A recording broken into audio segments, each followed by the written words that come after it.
You're jolted awake by the sound of blaring sirens, and in a daze you look around the dimly lit room. Through the curtains comes a blood-red glow. You slowly walk toward the window and pull back the curtains. An intense light from outside is blinding. You bring your arm up to your face to shield your eyes. As you squint to bring the world into focus, you see something looming in the distance. A mushroom cloud the size of a mountain rises from the ground. It's finally happened. World War III has begun, and you most likely won't survive it. You run across the room and grab your cell phone. It's dead. The EMP blast from the nuke has wiped out all electronics and microchips in the surrounding area. You run to grab the survival kit you built based on one of your favorite infographics show videos. It has everything you need to survive a doomsday scenario. You take out the crank radio and you turn it. Over the static comes a crackling voice. The announcer confirms what you've been afraid of this whole time.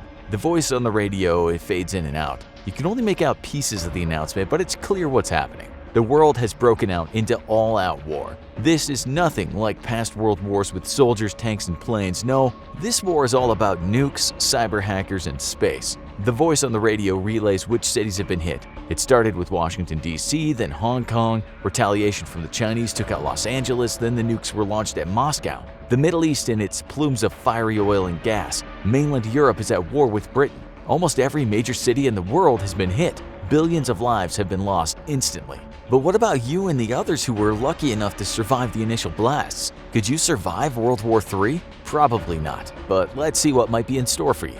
As you prepare to leave your house and seek shelter in more rural areas, you hear the radio announcer trying to determine how the carnage started. It seems that no one's quite sure who launched first or who the aggressor was. Before World War III broke out, there were some ominous conflicts brewing. You hear a shuffling of papers as the broadcaster organizes his notes. He, like everyone else left on Earth, is trying to make sense of what's happening. The announcer begins his rundown of what sparked World War III and the end of the world as you know it. This all could have been avoided if the United States and Iran maintained diplomatic relations instead of blowing up each other's military assets, he says. Or maybe it all started with North Korea threatening the United States over and over again. Then someone with a happy trigger finger launched the first nuke. My best guess, continues the broadcaster, was that China had finally caught up to the military strength of the US, and differences in ideology led to a conflict that may very well end up eradicating all of humanity. You grab your survival kit, thank you to the infographic show for helping you to prepare for a doomsday scenario, and you walk out of your house. Planes have fallen out of the sky and lay in fiery wrecks around your neighborhood. The EMP blasts from the nukes fried their controls and caused many to fall from the sky. You start walking down the street. You know the radiation from the nuclear explosion is enough to cause third-degree burns even if you're miles away. Not to mention even small doses of radiation can cause mutations in your DNA, which can lead to cancer and other diseases. Just by being within eyesight of the nuclear explosion of World War III means you might not survive. Then suddenly something enters the atmosphere causing a sonic boom. You look up and shield your eyes as a fireball careens toward the ground. The object smashes into your house, causing it to ignite in a fiery explosion. You run back to see what happened. Where your house once stood, there is now a large crater. On one of the metal shards that's sticking out of the earth, you see some writing. You kick the debris off to clear the dirt. The acronym NASA adorns the metal plate. The fireball that fell from the sky and destroyed your house was a satellite. This is a new type of warfare, you think, the warfare of space. You look up into the sky and see flashes of light beyond the atmosphere. World War III has gone beyond the terrestrial world and now includes the cosmos. Crude rockets are launched to take control of the International Space Station. It's not a military asset per se, but it offers a strategic advantage. From the ISS, rockets and other spacecraft can be refueled. Satellites can be manipulated, and data using onboard sensors and cameras can be relayed to the military. World War III has now weaponized space. Outer space is not the only battleground that's not on the planet's surface. Hackers have turned cyberspace into a war zone as well. They've taken control of military assets on both sides of the war. These hackers might be working for the opposition or just for themselves. Either way, they've hacked into satellite guidance systems and military computers. And this war is not led just by the generals of the military, but by the tech geeks who command the world of code as well.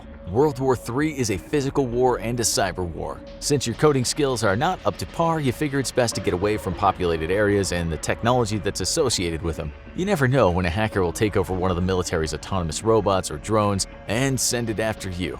There's no way I'm going to survive this, you think, as you head toward the city limits. As you run toward the tree line on the outskirts of town, you begin to cough. There's smoke coming out of the forest. What fresh hell is this, you think? You head for higher ground to survey the area that used to be a protected state park. You climb the ladder of a water tower and take out the binoculars from your survival kit. Where would I be without all the survival tips from the infographic show, you think? Probably already dead. From the water tower, you see that the forest is ablaze. Smoke pours out of the treetops and into the air. When the nuke went off, the residual heat ignited part of the forest, and now the uncontrollable blaze is burning away every tree in its path. This is all happening around the world. It's at this point you realize you are in big trouble. Yeah, you were in trouble before, but now you see what the future holds. Winter is coming, and it's not the Game of Thrones version. The winter that's coming for you is nuclear winter. There's no way you're gonna make it through this alive. The weapon of choice for World War III is the nuke. Unfortunately for all of humanity, nuclear explosions have long-term effects that are more widespread than just the initial explosion. You leave the urban area that was once home and head for the rural lands away from any major hub of civilization. You figure that the safest place to be during World War III is where there is little technology and even fewer people. You find an abandoned coal mine that's been drilled into a mountain. The thick rock walls provide you some protection from radiation and keeps you shielded from the natural elements. Your new cave home keeps you alive for a little while longer, but how much longer will you be able to survive with nuclear winter on the horizon? As you step out of your cave in the middle of the afternoon, the first thing you notice is that it's dark.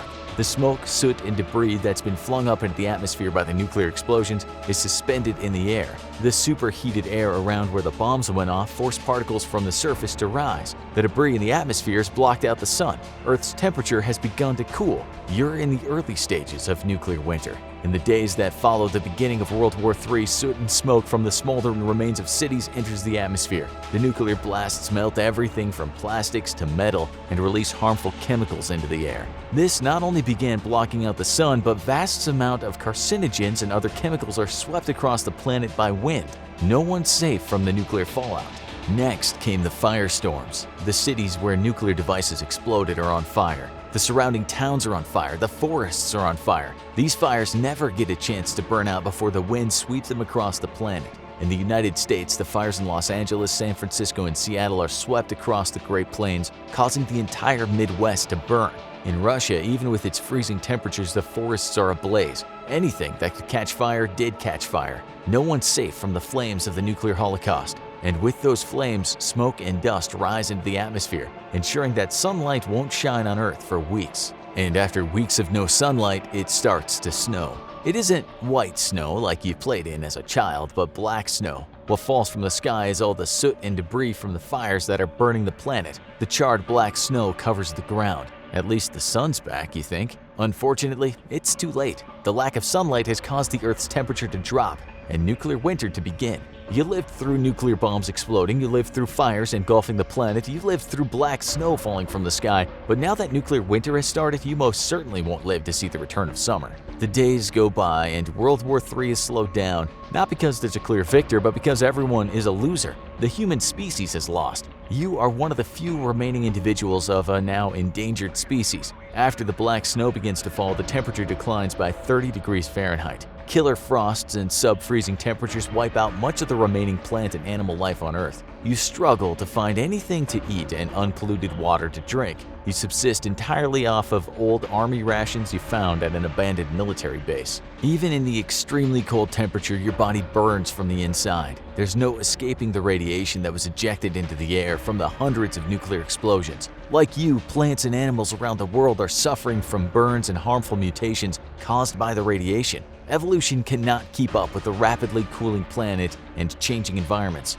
Almost all life on Earth goes extinct. You sit in the mouth of your cave and look out at the once smoldering, now freezing world created by World War III. Some humans who reached fallout shelters will survive longer than you. It'll be years before all the soot and dust particles descend from the atmosphere. It will be decades before the radiation from nuclear fallout decreases to livable levels. It'll be centuries before life is able to bounce back from the devastation World War III has caused to this planet Earth. And it'll be millennia before the climate and ecosystems in heavily hit areas return to stability. You will not survive World War III. If you're able to make it through a nuclear attack without being incinerated in the initial blast, avoid being poisoned by the radioactive fallout, or getting killed by collateral damage, then you'll be one of the lucky few.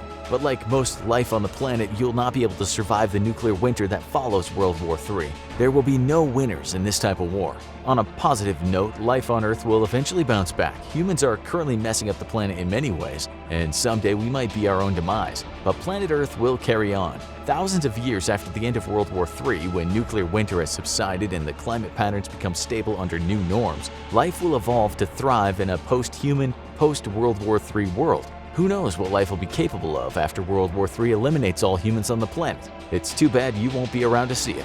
If you're worried about how likely World War III is in the future, then check out our video, What Are the Chances of World War III? Or if you want to be even more prepared, watch How to Build a World War III Bomb Shelter.